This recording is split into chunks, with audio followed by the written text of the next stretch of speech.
Hey y'all, it is Carmen Chloe here, creator of SingleMarriedWidow.com. In today's video, we're going to be talking about confronting your fears of widowhood. There are definitely a ton of fears that come along with becoming a widow, especially when you have children, little ones that are depending on you, that once depended on you and your husband, but now your husband is gone. There are tons of fears that come along with that, tons of questions that come along with that, tons of uncertainties that come along with that. And I just want to kind of discuss that a little bit. So first off, the husband is meant to be the covering, the protection, the provider. When you find yourself widowed, it's as if all of that was just snatched away from you without a choice of your own. Your covering has been snatched away. Your protection has been snatched away. Your provider has been snatched away. And it can be quite bewildering. And then you add into the equation that you have children, small children. My children were 4 and 7 when my husband and their father suddenly passed away. And I was not working at the time. Like, we literally, my husband was the protection, the provider, the covering. He was everything. So for that to be snatched away and suddenly taken away, it took me, it really threw me for a loop, and I was taken aback. And that was one of my main concerns. Like, God, you allow for our covering, our protection, our provider to be taken away. Like, what am I supposed to do now? So one of the questions, especially when you have children, is, will I be able to take care of myself and my children? Especially if you were in a position like me where you were no longer working your career, you were solely dependent on your husband. He was taking care of you and the children. You hadn't worked in years, and it was like, okay, am I going to be able to do this again? Because the last time that I had a career was when I had my first daughter. So I had never been in a position to where I had to literally work and provide for not just myself, not just one child, but 2 children. So that was a challenge and a fear that I had to confront. Like, God, will I be able to provide for me and my children in a way to where we're not lacking anything, where we don't have scarcity, to where we're having to go and do without? That was a legitimate concern and a fear that I had in the beginning. And then also another one was like, how do I do life without the person that I was supposed to do life with? How do I raise these children without the person who's supposed to be here to help me raise these children? Like, I didn't sign up to be a solo parent. Not that any woman signs up to be a single mom or a single parent, but like, I'm like, okay, God, you know, I had my first child out of wedlock. We didn't do it right, but we ended up getting married afterwards. And then we had a second daughter in the marriage. And I'm like, okay, God, like, you know, I'm doing everything right. We're married.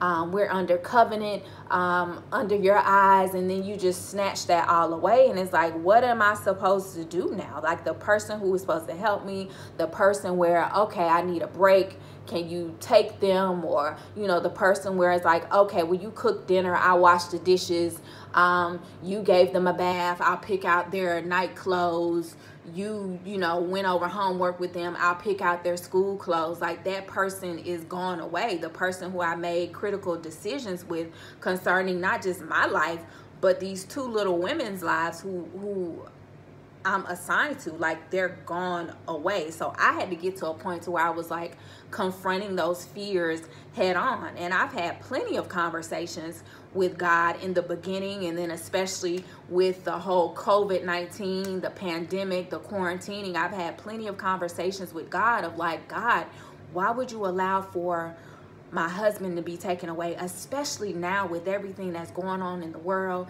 It's just me and these 2 little girls.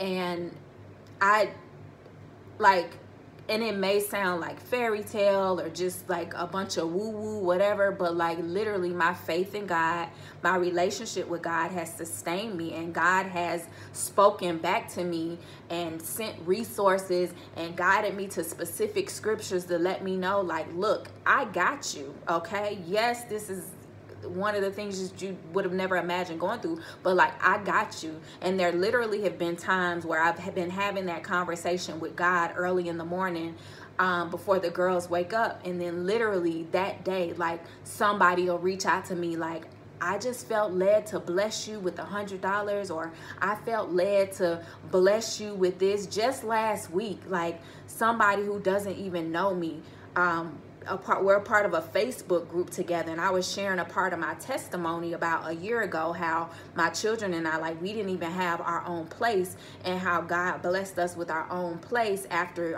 this event that we go to every year. And somebody in the group who does not know me, they had never met me before, they randomly inboxed me like, hey, I want to bless you. What's your Cash App? So for me, my faith, it didn't waver. It did not waver. It actually got stronger throughout this process, and I literally am in a place to where I'm just leaning in and pressing into God and reminding him of the different scriptures and the different promises that he promised me and my children. And that has been the thing that has literally, like, kept me sane. That has been the thing that has quieted a lot of my fears, just really like walking by faith, because as believers, and I understand that everybody has different spiritual beliefs, I never push my spiritual beliefs off on anybody, but at the same time, I'm bold about my spiritual beliefs. I don't hide them. I confess them boldly. I believe in the triune God, God the Father, Jesus the Son, and the Holy Spirit. So this is a time where I have just really pressed in and leaned into my faith, and a lot of the scriptures that I would like recite and lean on prior to my husband passing away, they literally became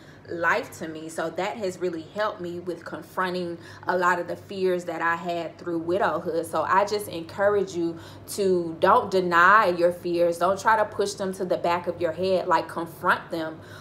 If you need to write them down, and depending on your faith, who you believe in, who your God is, like, I challenge you to put your faith in God, and especially if you're a believer, to remind God of what his word says. There are so many scriptures in the Bible about widows, about fatherless children, and I had to seek them out and look them up, and it's something that I've been standing on and leaning on throughout this journey. So I just wanted to have a conversation about that, about some of the real fears that we encounter on this journey of widowhood. I would love for you to share with me in the comments some of the fears that you have had, and maybe if some of those fears have been rectified through your faith, or through your support circle, or through you shifting your mindset. So thank you so much for watching this video. Connect with the SMW tribe via the link in the bio or the description section, and I'll see you on the next video.